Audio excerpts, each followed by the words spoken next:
Boa noite. Trabalho de Filosofia da Educação 2, professor André Felipe Pinto. Equipe composta por Antônio Magno Reis Ferreira, Camila Carraro, Maria Luísa Pereira Mendonça, Rafael Gomes Teixeira e Ruth Ramos Alves da Silva Alves. O trabalho em questão é referente ao capítulo 7, Educação Formal, a Instituição Escolar, do livro Filosofia da Educação, de Maria Lúcia de Arruda Aranha. A institucionalização da escola aconteceu na Idade Moderna, com a passagem do modelo econômico e social do feudalismo para o capitalismo burguês, a atuação da Igreja Católica Protestante, a predominância do elitismo, a exclusão da população e a desigualdade na educação. Escola antiga e escola medieval. A instituição escolar nem sempre existiu, e sua natureza e importância variam no tempo dependendo das necessidades socioeconômicas dos grupos em que esteve inserida. Nas sociedades tribais, os próprios membros constituíam a educação.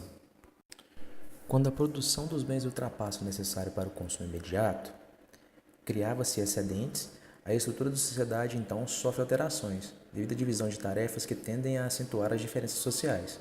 O saber que na tribo era coletivo torna-se privilégio do segmento mais rico, como forma de fortalecimento do poder.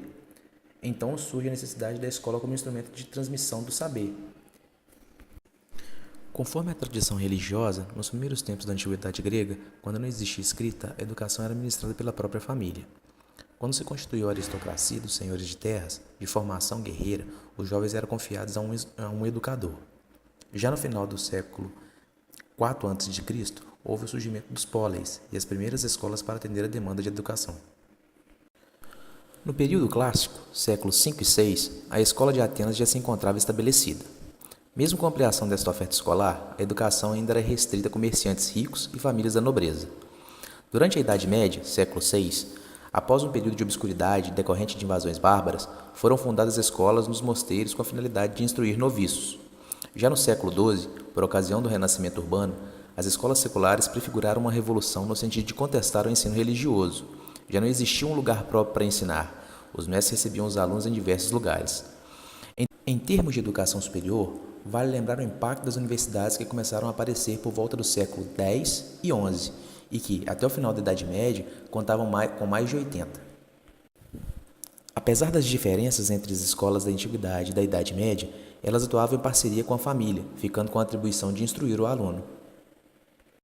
Na época do Renascimento e da Idade Moderna, houve a institucionalização da escola de forma completa, onde os alunos eram confinados em internatos, eram separados por idade, por séries, e havia um currículo específico, também um manual didático.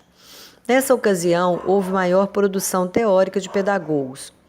Já na Idade Moderna, houve o paradigma da modernidade, a nova era social, política, econômica e cultural, e também o fortalecimento do Estado e das monarquias nacionais. Com isso, houve um crescimento da urbanização, a revolução científica também evoluiu e o racionalismo filosófico também. A escola, na época, era voltada para os interesses da burguesia. A família e a criança, nesta época, eram vistas de maneira diferente. Enquanto a família buscava proteger os filhos, a criança era vista como um ser indefeso.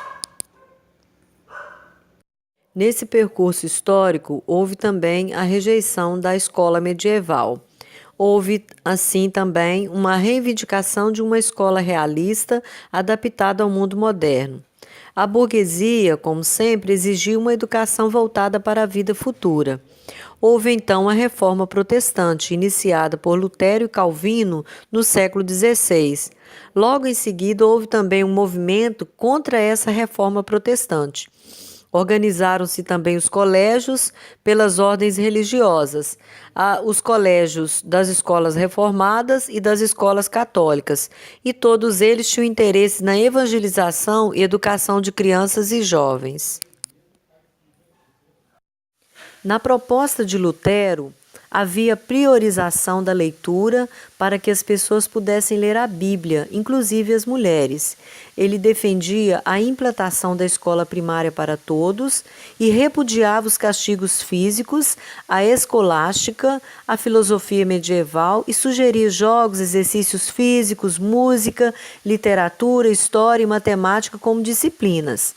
Houve também o nascimento das Companhias de Jesus, os jesuítas, que vieram com o objetivo de deter a reforma protestante.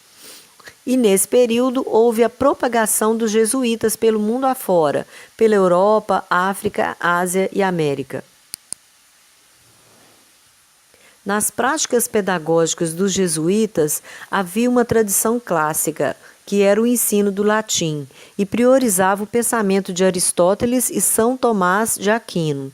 Desprezavam a geografia, a história, a matemática e priorizavam a retórica e os exercícios de erudição. E configurou-se a chamada escola tradicional, criando um novo universo somente pedagógico, distante do mundo e da vida, impondo a disciplina através da vigilância total. Enfatizava a competição entre os alunos como forma de estímulo. Estas competições eram premiadas para quem ganhava e punições para quem perdesse. E houve também a separação da criança da convivência com o mundo. As crianças eram disciplinadas e eram imposto-lhes regras de condutas, intensificando os castigos corporais, controlando os impulsos naturais da criança. O trabalho era rigoroso, destacava a cultura grego-latina, o ensino dessas duas línguas, dando ênfase na gramática, na retórica, no intuito de fazer os alunos brilharem nas cortes aristocráticas.